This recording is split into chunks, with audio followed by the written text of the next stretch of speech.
I stood in my grandmother's living room, surrounded by relatives I had known my entire life. Aunt Patricia's voice filled the space as she bragged about my cousin Brandon, just like she had done at every family gathering for the past 30 years. I had grown used to being invisible in this house, overlooked and underestimated. But today was going to be different. What my aunt did not know was that her perfect son, the one she could not stop talking about, had been working for me for the past 5 years.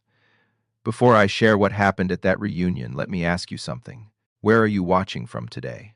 Drop a comment and let me know. And if you have ever felt invisible in your own family, if you have ever been the one nobody believed in, this story is for you.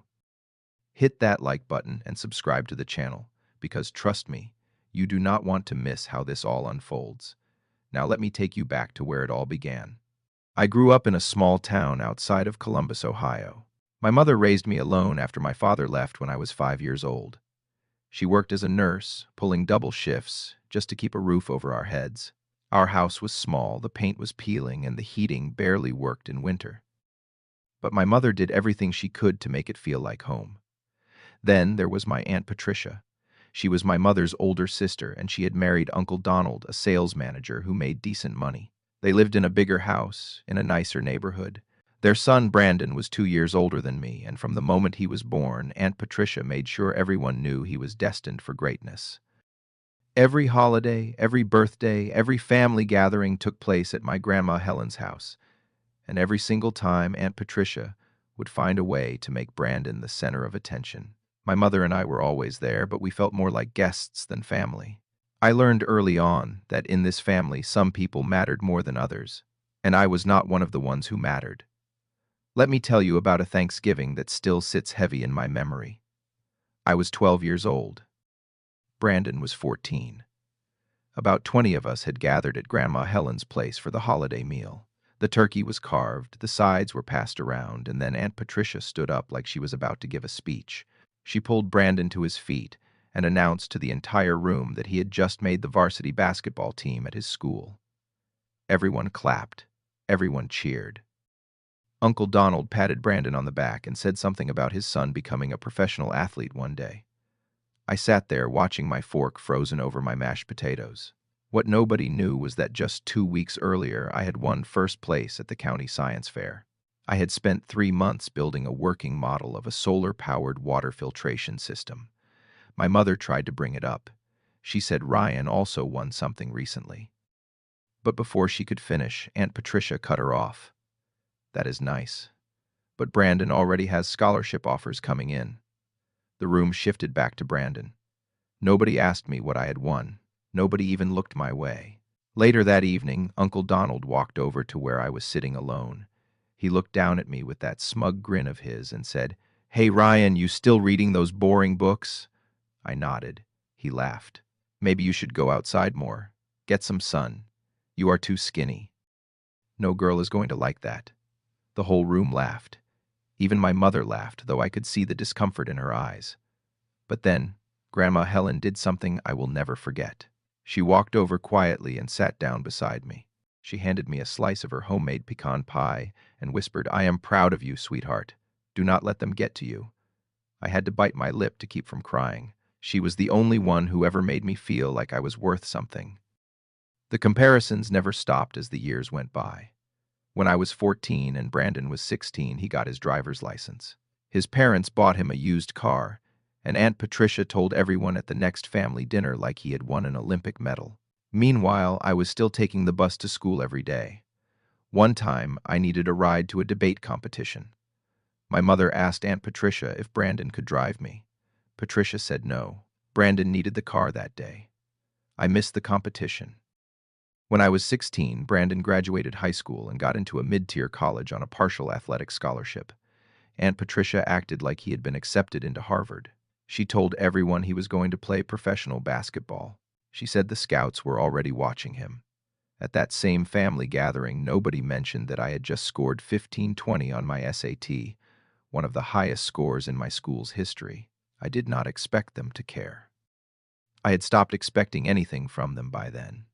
2 years later, I graduated high school and got accepted into the University of Colorado Boulder with a full academic scholarship. When I announced it at a family dinner, Aunt Patricia tilted her head and said, "Colorado, that is so far away." "Are you sure your mother can afford that?" Uncle Donald added. "Computer stuff. You will end up fixing printers for the rest of your life." Everyone laughed again. I did not respond. I just looked down at my plate and kept eating. That night, Grandma Helen found me sitting alone on the back porch. She handed me an envelope. Inside was $2,000 in cash. She told me she had been saving it for years. "For your new start," she said. "Go far away, Ryan. Show them who you really are." I hugged her and cried for the first time in years. She was the only person in that house who believed in me. The night before I left for Colorado, I sat in my small bedroom and looked out the window at the street where I had grown up. I made a promise to myself. I would never beg for their approval again. I would never try to impress them with words. I would let my actions speak, and one day they would have no choice but to see me. The next morning, I boarded a Greyhound bus with one suitcase and a heart full of determination. My mother cried at the station. I waved goodbye as the bus pulled away. That was the last time I let their words define who I was. College was not easy. The scholarship covered my tuition, but everything else was on me. I worked 2 jobs to survive. Every morning at 5, I made coffee at a campus cafe. Every evening, I assisted professors in the computer science lab. I slept maybe 5 hours a night. My meals were mostly instant noodles and peanut butter sandwiches, but I did not complain. I knew this was my chance to build something better. By the end of my first year, my GPA was 3.9 out of 4. By my junior year, I was leading research projects with my professors. I entered a statewide hackathon and won second place. I was building skills, making connections, and proving to myself that I belonged there. I did not call home often. When I did, my mother and I kept the conversations short. I never called anyone else in the family. I had nothing to say to them. Everything changed in my senior year when I met a man named Marcus Thompson. He was the vice president of engineering at a tech startup called Vertex Solutions. They had a booth at the campus career fair, and unlike the bigger companies with long lines, their table was almost empty. I walked over and handed him my resume. Most recruiters glanced at resumes for about 10 seconds. Marcus read mine for nearly 2 minutes.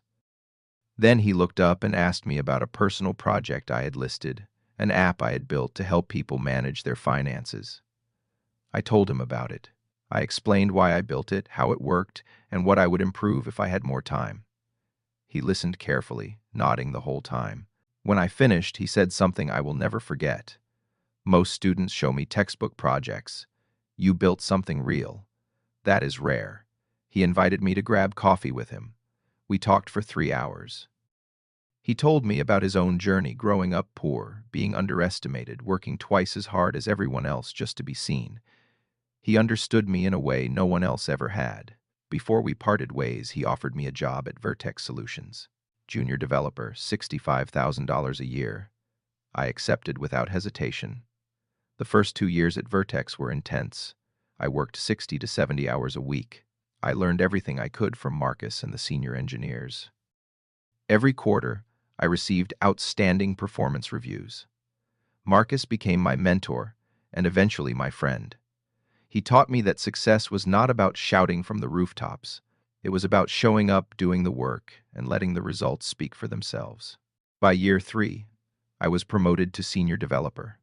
I led a small team of 5 people. We developed a critical feature for the company's main product that increased revenue by 15%. By year 5, I was managing the entire engineering department, a team of 40 people. The company had grown from 50 employees to over 150. My salary had doubled. I bought my first home in Denver, a modest townhouse with a view of the mountains. It was the first thing I had ever truly owned. By year 8, Marcus decided to retire. Before he left, he recommended me to take his place as vice president of engineering. The board agreed. 2 years later, the original founder wanted to step back. He asked me to take over as CEO.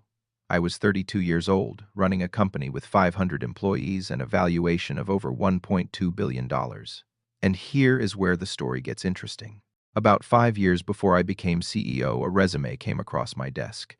It was flagged by Human Resources because the applicant shared my last name. I opened the file, and there it was. Brandon Matthews, my cousin. He had applied for a sales position at Vertex Solutions. I sat with that resume for a long time. Part of me wanted to reject it outright, but another part of me remembered what Marcus had taught me. Success is not about revenge. It is about integrity. So I made a decision. I would not interfere. I would let Brandon be evaluated like any other candidate, and I would make sure no one told him who I was. Brandon got the job. He joined a sales team on the other side of the building.